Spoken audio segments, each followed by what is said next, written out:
Okay. First item is the 2022 annual comprehensive financial report. And we have our external auditor that's going to present that. We appreciate the opportunity to be here today and also appreciate the opportunity to serve the city. I've got the PowerPoint to go through and we'll use it as a gauge and I'll talk off of it. So is this good enough? So the beginning in the overview, just quickly, we have more material findings or material weaknesses this year than we have in the past. Also, this is the fourth year of using the AFR preparation software called Gravity. It should be a good tool to assist in interim financial reporting going forward. For the first time since we've served the city, we have a federal award finding. We'll talk about briefly. So deliverables, those items that we provided to you, we have the annual comprehensive financial report. It's the 150, 190 page full financial report that begins or includes the opinions as well as all the statistical and financial schedules.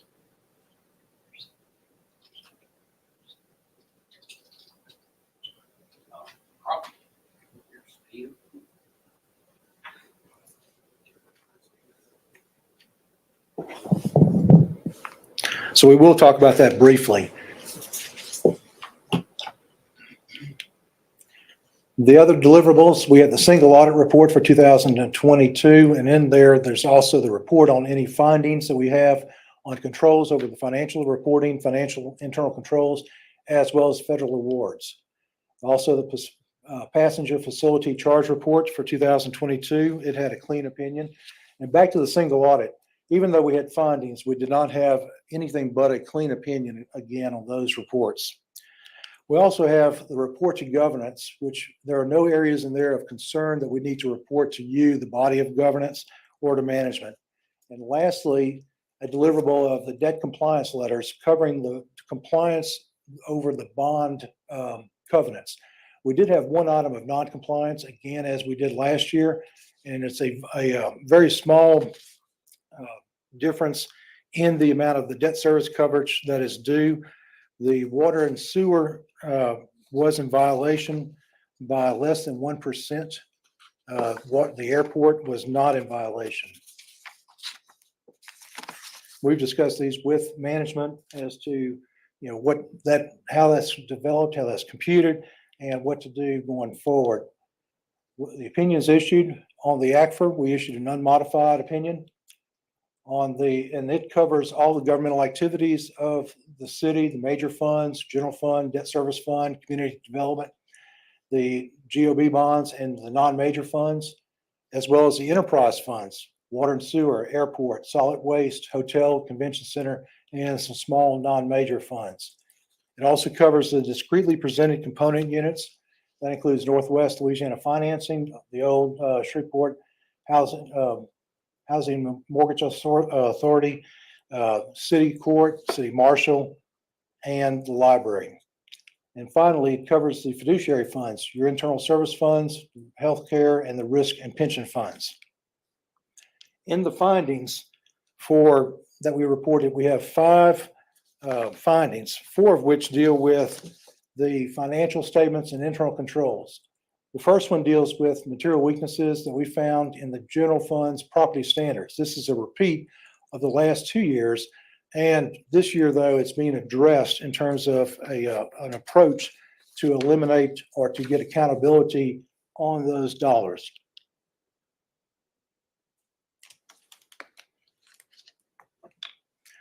The second one deals with, and this is also a repeat finding, where we've had to make material adjustments to the financial statements.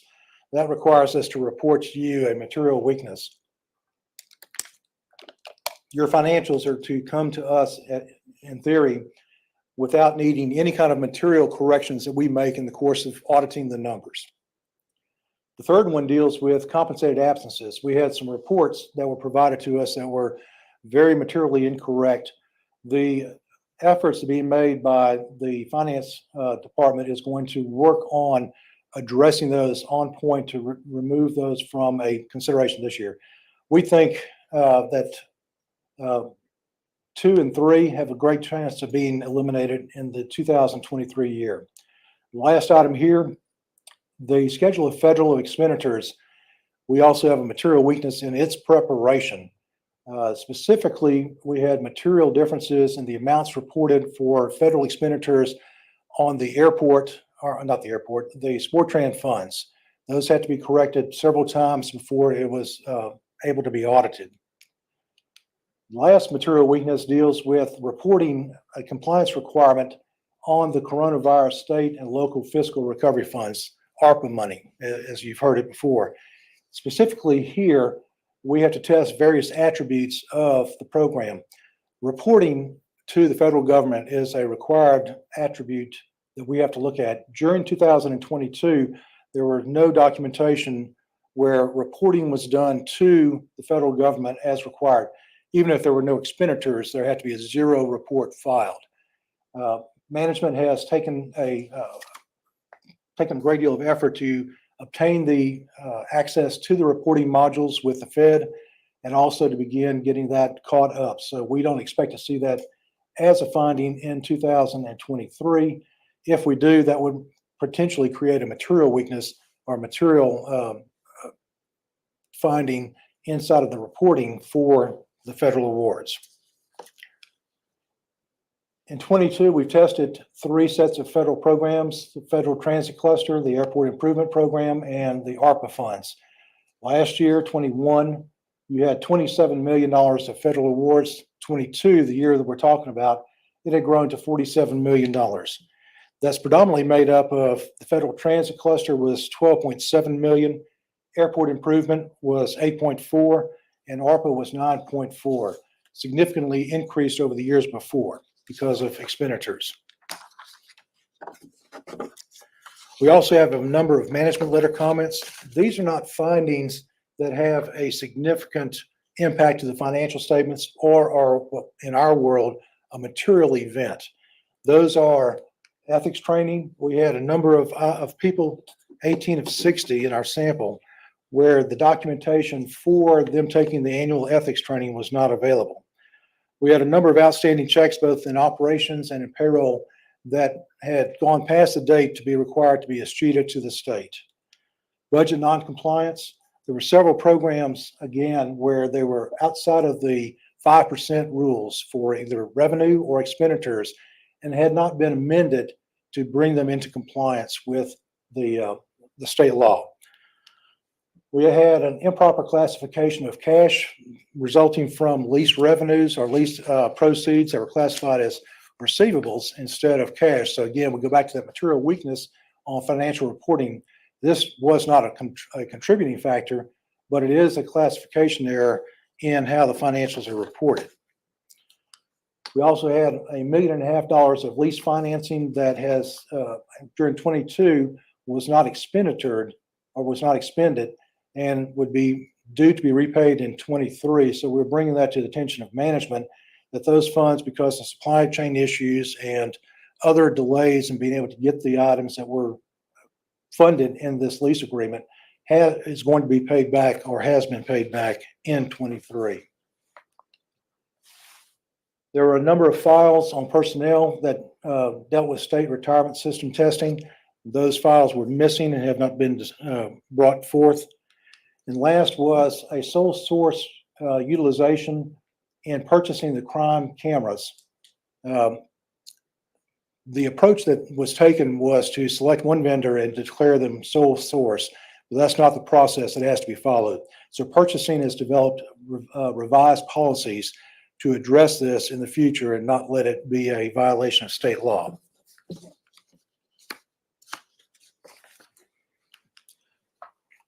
This may be a little bit difficult, but this is a quick snapshot of the government-wide net position.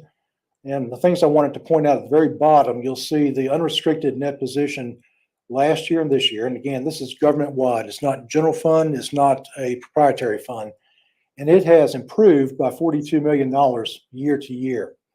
Overall, the net position for the city is $245 million.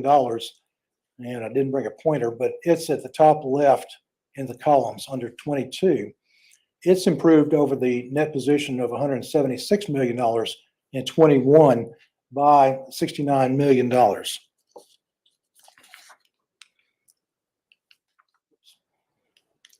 Major items in the government-wide, a couple of things I want to point out. Your capital assets are at $1.8 million in 2022 net of depreciation. They improved or increased by $34 million over 21. Bonds, capital leases, other debt, including premiums and discounts, also increased over 21 by $7 million. The pension liability that's reported on the government-wide statements, but not on the governmental fund statements, increased by $147 million. And the OPEB, the other post-employment benefit liability that's carried also on the government-wide statements, decreased by $226 million. We've talked in the past, these two liabilities don't appear on the governmental statements. They're not in the general fund because these represent liabilities today that you'll wind up paying over the next 30, 40, 50 years as people retire and incur expenses. These are actuarially determined, and they're very volatile, especially with interest rate changes and modification of other assumptions that come into play. Other major items, major liabilities in the government-wide statements, the landfill liability that's recorded increased by $2.3 million to 10.4, and the compensated absences decreased by $690,000 to $9.5 million in the government-wide statements. And that covers all funds at that point. Also, the last item, the claim liability, which includes health costs as well as litigation, is at $52 million, decrease of $4 million from the year before. I'm going to skip 10 and jump to 11.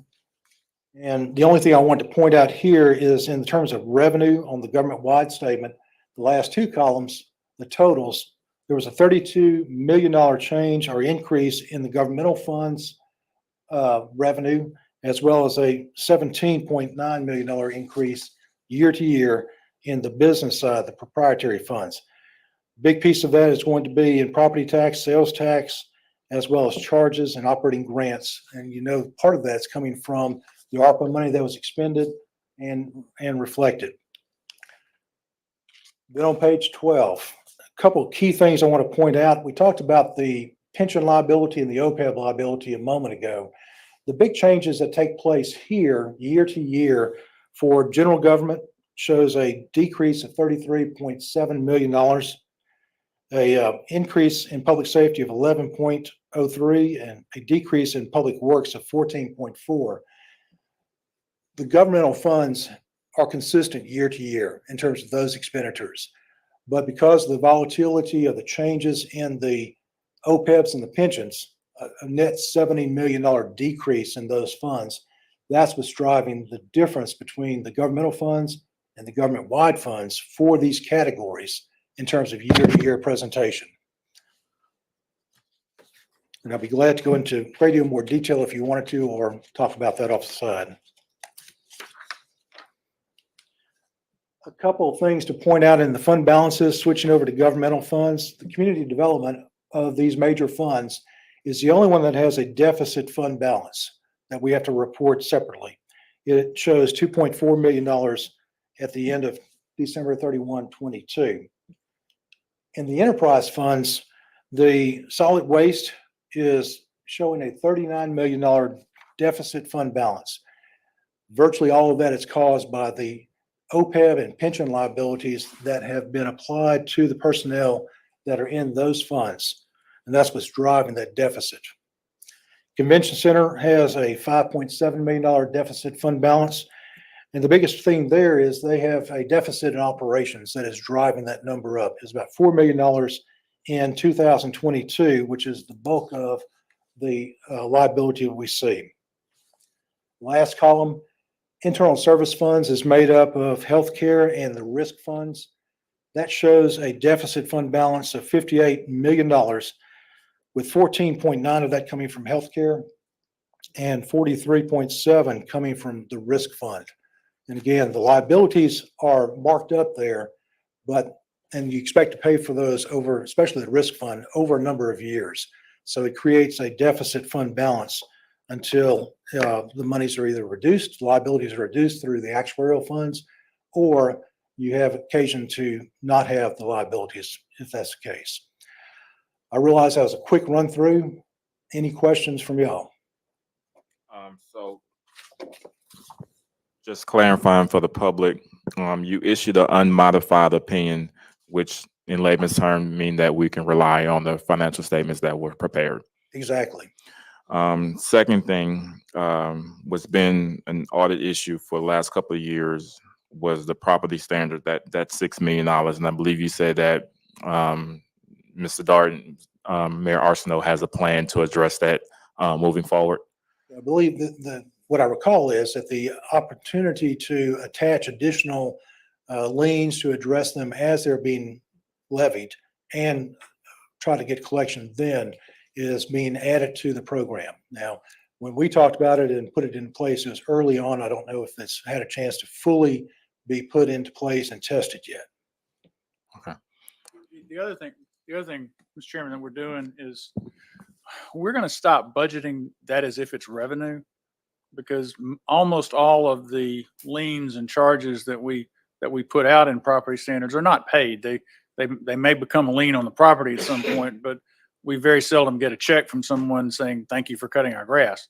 So what was showing was a good bit of revenue being written off, which is not ideal. I mean, we had been counting on it apparently in the past as revenue, and it really wasn't. So now we at least will not be counting on it. Anything we get is just extra. Okay. Other thing, the finding dealing with the compensation of absences. I think that was manually calculated. Have we developed a system on how we're gonna? I know that was dealing with police and fire, and We had 3 issues this year. The police and fire, which is still manually calculated, is still an issue. And it's because anytime you introduce a human factor in that level of computation, we find errors, and that takes place. We've asked for it to be converted into an automated system, which would alleviate their time. It takes hundreds of hours for them to keep this up, as well as it's very time consuming to get it, and it delays our processes quite a bit. The third item, which was new to us this year, were the IT reports, or the electronic reports that were generated, had a great number of errors in them. So finance has taken a different approach to request and get those this year, as well as validate them earlier. A lot of these reports, if we're able to run them, because they're a point in time type reports, so the earlier they can run, that's true of actuarial reports, that's true of these reports. If they're run January 5th or 6th, once the periods have closed, then they're much more accurate than if you try to run them 4 or 5 months later. And that is something we are very much cooperating with them on. The main, almost every headache we had in trying to make sure this got done on time related to something like that. Yeah, and a couple other things in the findings. What I didn't say was we had about 7 findings last year that have repeated over. So in looking at those, 5 of those were resolved. Some of those that we'd had as findings since the beginning of our tenure here. So we've had a lot of good progress being made, and it's much better approach. This is also the first time we've been able to issue the audit without an extension. great, thank I you. think it's very much appropriate to congratulate the Director of Finance and everybody who worked in accounting, and frankly, everybody who worked to help provide data, because we met as early as, very, very early in the year, trying to talk about the fact that the legislative auditor would not give us another extension, and we were not going to be asking for one. And the only thing we had to ask for was a little delay over the 4th of July weekend, because the storm hit 2 weeks before that and people didn't work for a couple of days. But, that was not a big deal compared to what I think had been going on prior. They did a great job. It was a great deal of effort put out by finance, and a number of departments helped out considerably, and we really appreciate it. Thank you. Any questions? Councilman Green, any questions? Okay. All right, thank you. Thank you. We appreciate the opportunity. Thank you.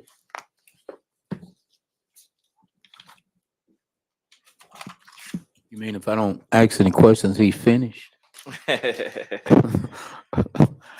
If I don't ask any questions, that means you finished? Yes, sir. Let me see if I get about 3. I'm just kidding. Next up, we have our internal audit report.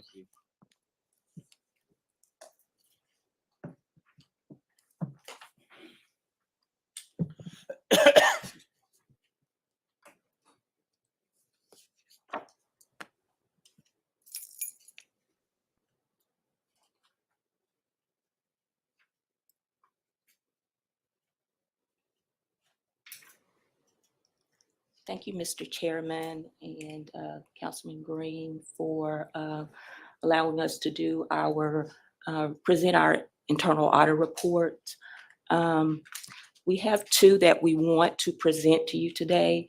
The first one is the Louisiana Legislative Auditor's Statewide Agreed Upon Procedures Report. And this is a requirement by the legislative auditor that any organization who receives $500,000 or more in public funds has to do this report. They allow us to do it as internal auditors, but it is submitted with the reporting package that the external auditors do and submit it to the legislative auditor.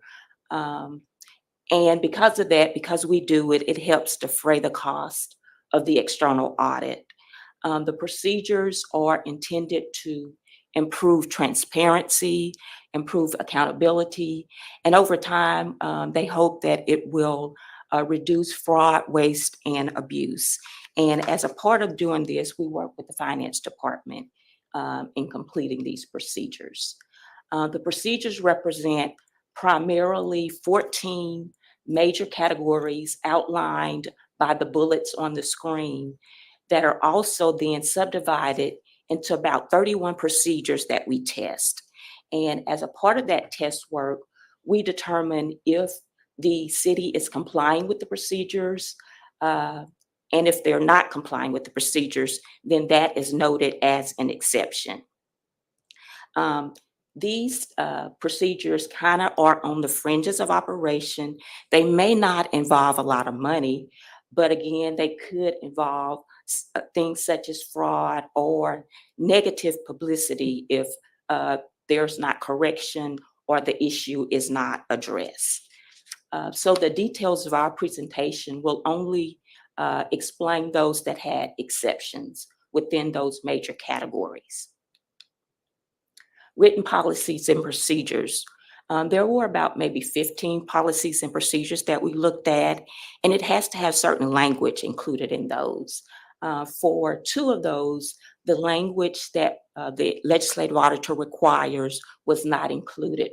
For ethics, it did not address how employees were notified of changes to the ethics policy.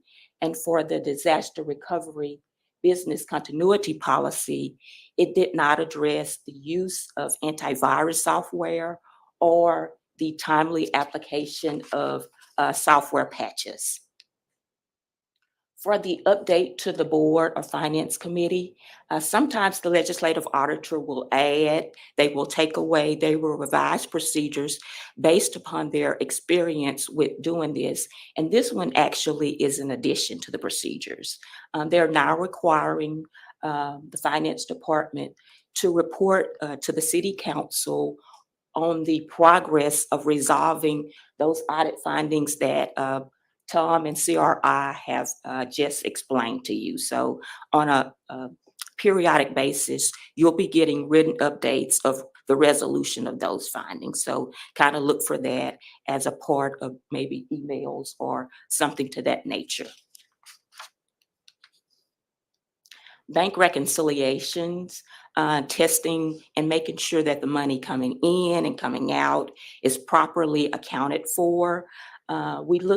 When we do these procedures, generally we look at a small number of items for most of the test work. For this, we looked at 5 bank reconciliations. And what we noted there was a control issue with 2 of the 5. One of the things that you don't want is one person controlling too many aspects of a transaction, because that will give that person the ability to conceal or hide or just make errors. And so the person was responsible for reviewing the bank reconciliation and also posting to the general ledger. Those are incompatible duties. They should be separated. We were told that because there wasn't a controller in place, one person had to do them. I think that position certainly has been filled, so we should probably not see that next year. One of the other things for another bank of reconciliation that we looked at, there was an outstanding item that was outstanding more than 12 months. And if it's outstanding for that length of time, there needs to be some research done to explain why. And so that wasn't documented, and so that was reported as an exception. For collections, going back and looking at the collection points within the city, we had to look at least 5. For one of those collection points within the police department, 2 employees share the same register, and that is an accountability issue, reported as an exception. For 2 of the other collection points, deposits that are over $100, the requirement is that it has to be deposited within 1 day. We noted 2 times where this wasn't done. If it's less than $100, there's a little bit more flexibility. You have a little longer time to do it, but we have to note when we see the exceptions over $100 not deposited, and we did note 2 exceptions out of the 5 transactions that we looked at. Non-payroll disbursements, we looked at the electronic disbursements for this particular area and noted that the required number of signers, there wasn't documentation for one of the 5 that we looked at. It didn't have the form noting that the signers had signed off. We do think the disbursement was legitimate. It just didn't have the documentation for the required number of signers. Credit card, debit cards, and fuel cards. Again, we looked at 5 transactions. For 2 of the 4 procurement cards, or the credit cards that we looked at, something similar that we've talked about in the past, did not state a business or public purpose, reviewed, and 2 did not have evidence of review and approval of the statement. For one of the fuel cards, it did not have written evidence of approval of the statement. And last but not least, for payroll and personnel, the second quarter IRS payroll tax was paid late. And that's all that we had on this. Again, generally small number of items that we test, but they want to know before an issue gets bigger, you want to address it, as quickly as possible. Management response, management will continue to review the issues and follow up on the exceptions, and appropriate measures will be taken. Any questions about that? In the terms of separation of duties, I know turnover may be something that's inevitable. What is a recommendation if somebody is terminated that's performing a duty that is designed to have separation of duties? Did y'all offer the administration some type of recommendation when that happens, if it happens again? For an organization as big as ours, I would hope that somebody can come in after that, or there could be cross-training with other personnel. Certainly that could be a recommendation. I will say for this type of report, we don't give recommendations. We only note if they are following the procedures or if they are not following procedures. But as a general rule, we do recommend, cross-training of other employees. So if somebody does leave, there's somebody else to step in to do that work. Okay, thank you.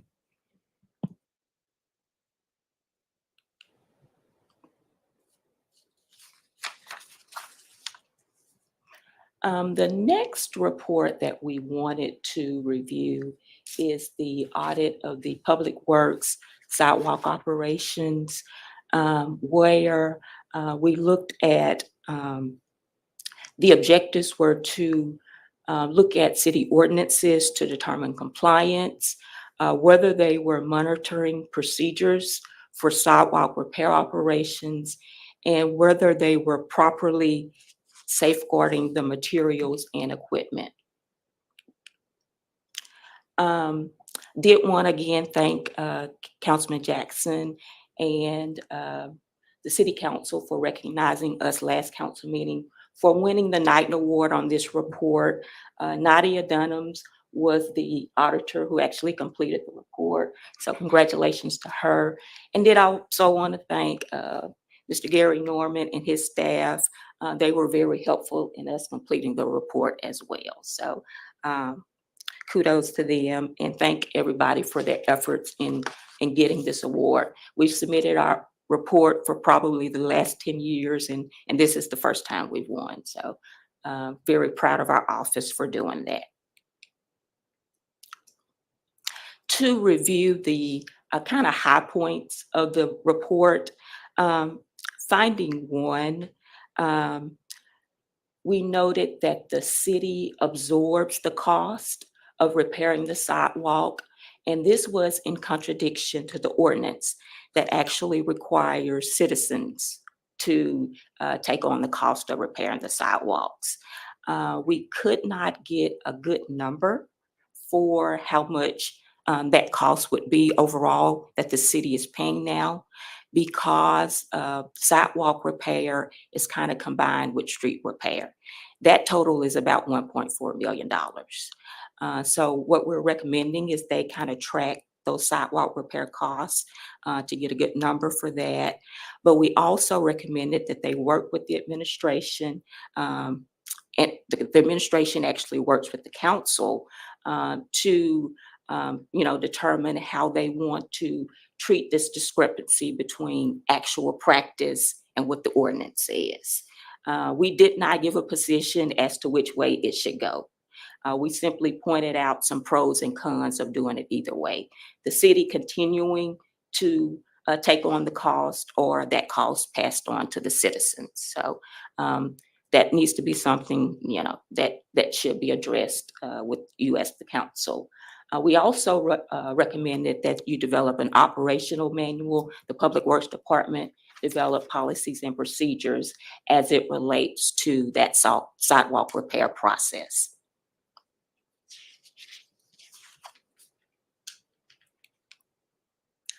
For the next finding, if the city is going to continue to repair the streets, we recommended that there be a maintenance program instituted.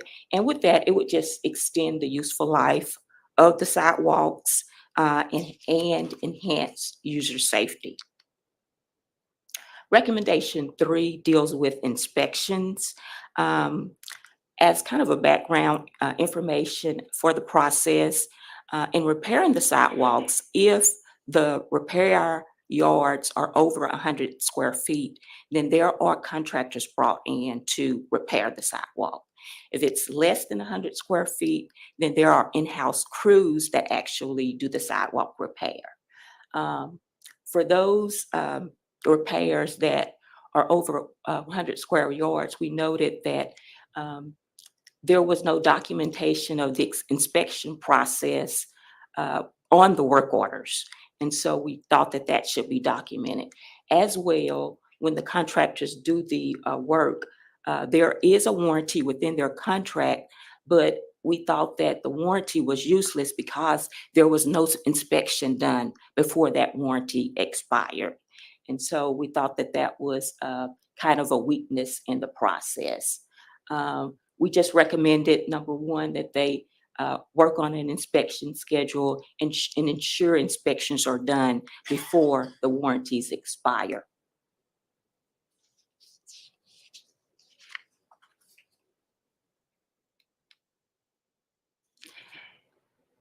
Recommend 5 deals with performance measures.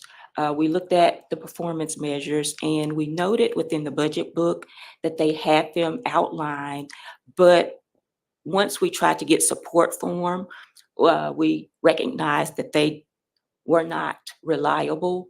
Upon discussion with management, we were told that they mainly represented the work done by the contractors and not the work done in-house by the city crews.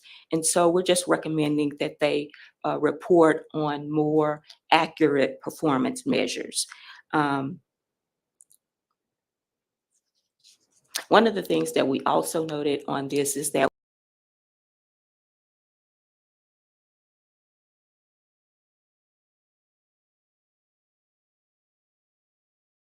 we're recommending that that be better documented on the invoices. Recommendations 6 through 9 dealt primarily with inventory, better controls over that process, incorporating the inventory policy within the policy and procedures manual. There weren't really good controls in terms of being able to physically see the inventory before it was released. The person in charge of the inventory did not always get the work order information in order to release the inventory supplies. So that was kind of a gap in the process. And one of the other things that we noted is that the contract and the RFP for the contractors that do the work, it did not reflect that the city was actually supplying the materials for the repair work. And we thought that that language needed to be included just to have, a better legal basis for that information. That's pretty much all that we had for that report. I think the main issue was the violation of the ordinance as it relates to sidewalk repair. Any questions?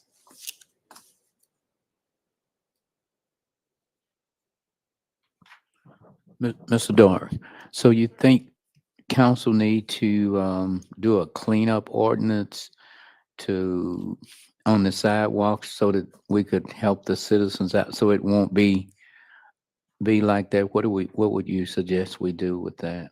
This may be the most difficult little issue we have. I mean, it's not a huge one in one sense, but the ordinance says it's the property owners.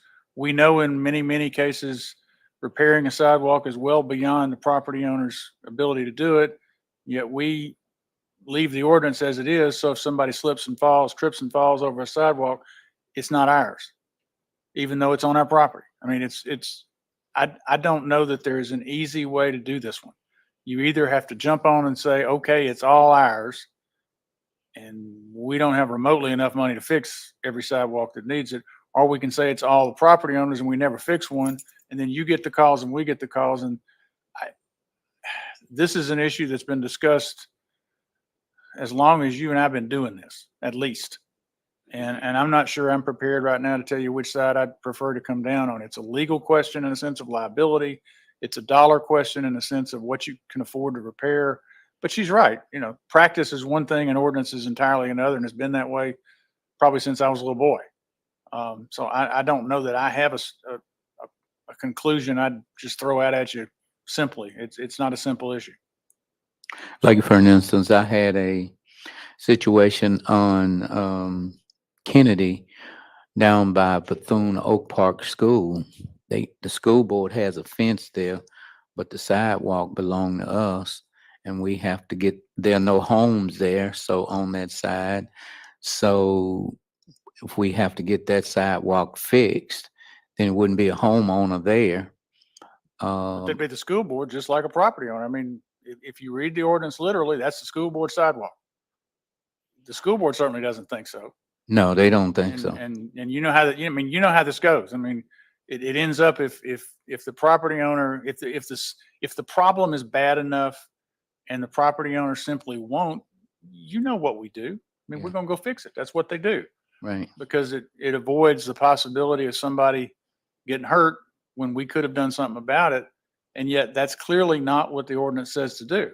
And so you know, again, this is one of those that sometimes doing the right thing says you don't do what the ordinance says, because I don't know that, I mean, either way you change this, you create a problem. Okay. Thank you.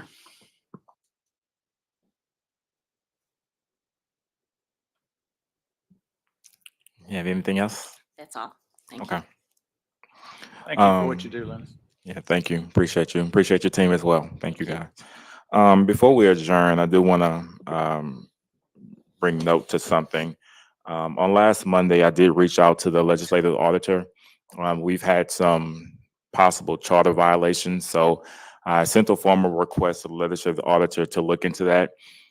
His office will be reaching out to our external auditors as well as our internal auditors to come up with a plan of action.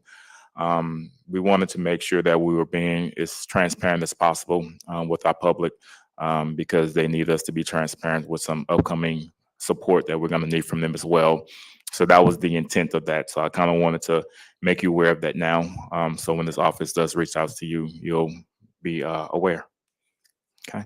If there's nothing else to be brought for this meeting, we will be adjourned.